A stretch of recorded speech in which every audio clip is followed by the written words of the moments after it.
Hola, soy Ana Camila Ontiveros Osako y mi trabajo es acerca de la Guerra Fría.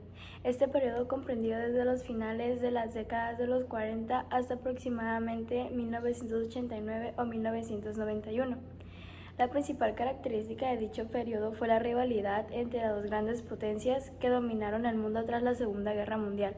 Por un lado Estados Unidos de América y por el otro lado las repúblicas socialistas soviéticas. Se le llama frías porque nunca se convirtió en un conflicto bélico directo y abierto entre ambas naciones. Esto debido a que dicha situación había resultado a ser tremendamente peligrosa debido a los abrumadores arsenales nucleares que cada una de las potencias tenía. De igual forma, la Guerra Fría también propuso un abierto enfrentamiento entre dos formas muy distintas de concepción sobre la sociedad, la cultura y la economía. Existen dos sistemas económicos, que es el capitalismo y el socialismo. El capitalismo o el bloque capitalista se fundamentaba en los conceptos de libertad, democracia, propiedad privada y comunismo, y su principal precursor fue Adam Smith. Por otro lado tenemos al socialismo, que es una doctrina política y económica derivada de la anterior que define la intervención del Estado en la dirección de la política económica, pero no propugna la propiedad y administración comunitaria de los medios de producción. Sus principales precursores fueron las aportaciones socialistas utópicas de Robert Owen y sobre todo los escritos de Karl Marx y Friedrich Engels. Algunos datos sobre la situación económica, política y social de Europa en la posguerra son que al terminar la Segunda Guerra Mundial, el dominio político y económico de los Estados Unidos de América se acrecentó vertiginosamente y con él se produjo un cambio en las relaciones internacionales que dejaba de guiarse por el eurocentrismo, pasando de ser Estados Unidos de América el lugar que ocuparía Europa.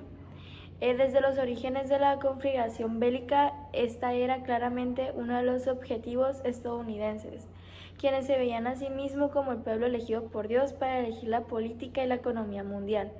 Asimismo,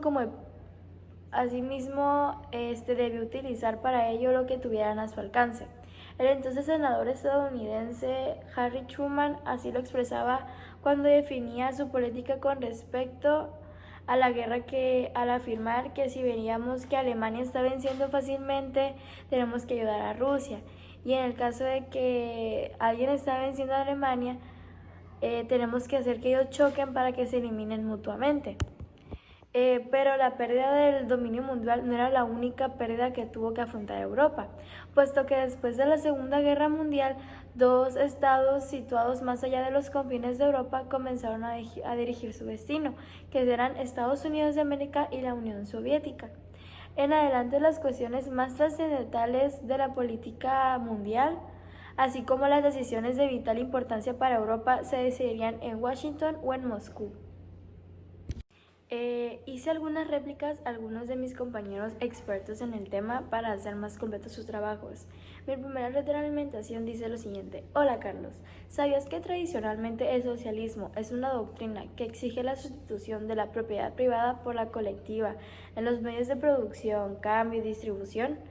Del mismo modo, pide la distribución igualitaria de la riqueza y la eliminación de las clases sociales. Mi siguiente retroalimentación es para Rances y dice lo siguiente: Hola Rances, un dato importante que debes conocer es que el sistema socioeconómico del capitalista se fue extendiendo desde Europa específicamente hasta Inglaterra, hacia todo el mundo, siendo aplicado exclusivamente en el ámbito mundial hasta que se inició la Primera Guerra Mundial. Se estableció el sistema socioeconómico denominado comunismo, que al poco tiempo se deslumbró como el opuesto al sistema capitalista. Para hacer aún más completa mi investigación, yo entrevisté a una persona.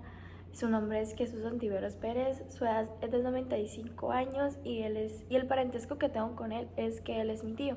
Le hice las siguientes preguntas: ¿qué países fueron los líderes mundiales durante este periodo? Él me contestó: eran Estados Unidos y la Unión Soviética. ¿Por qué pasaron de ser aliados en las dos guerras mundiales a ser enemigos? Y él me contestó: porque tenían ideales diferentes. ¿Qué regiones fueron escenarios de la Guerra Fría? Vietnam y Corea fueron los principales escenarios, pero también se dice que Cuba fue un escenario muy importante. ¿Cuál era la opinión pública sobre la Guerra Fría? Pensaban que era el comienzo de la Tercera Guerra Mundial. ¿Con qué tipo de argumento o armamentos contaban las grandes potencias? Que ambos tenían armas nucleares, entonces no podían estar mal porque pues temían que algo pasara. Y pues para finalizar con mi explicación sobre la Guerra Fría, les daré mi opinión sobre la ya mencionada Guerra Fría, que es, yo creo que la Guerra Fría fue un suceso de suma importancia para definir un cambio pues en los sucesos que estaban pasando, en parte dio inicio a nuevos conflictos, claro, pero igual solucionó problemas anteriores de las guerras anteriores para poder tratar de calmar las cosas, pero pues no lograron sus ideales, entonces por eso se desataron aún más conflictos. Y pues gracias a ello también le tenemos que atribuir que gracias a ello pues surgieron los sistemas económicos que pues la verdad si no hubieran sido creados pues no tuviéramos el manejo o los conocimientos de qué son los sistemas económicos. Entonces de que sin estos fundamentos o sin estos sistemas económicos fundamentales que fueron pues de suma importancia en su momento y que lo son en la actualidad, pues no tendríamos lo que tenemos en la actualidad. O sea, sabemos que todo esto se ha desarrollado y ha ido evolucionando, entonces pues tenemos que agradecer a estos sucesos que hemos llegado hasta aquí. Y esto es todo de mi parte, muchísimas gracias.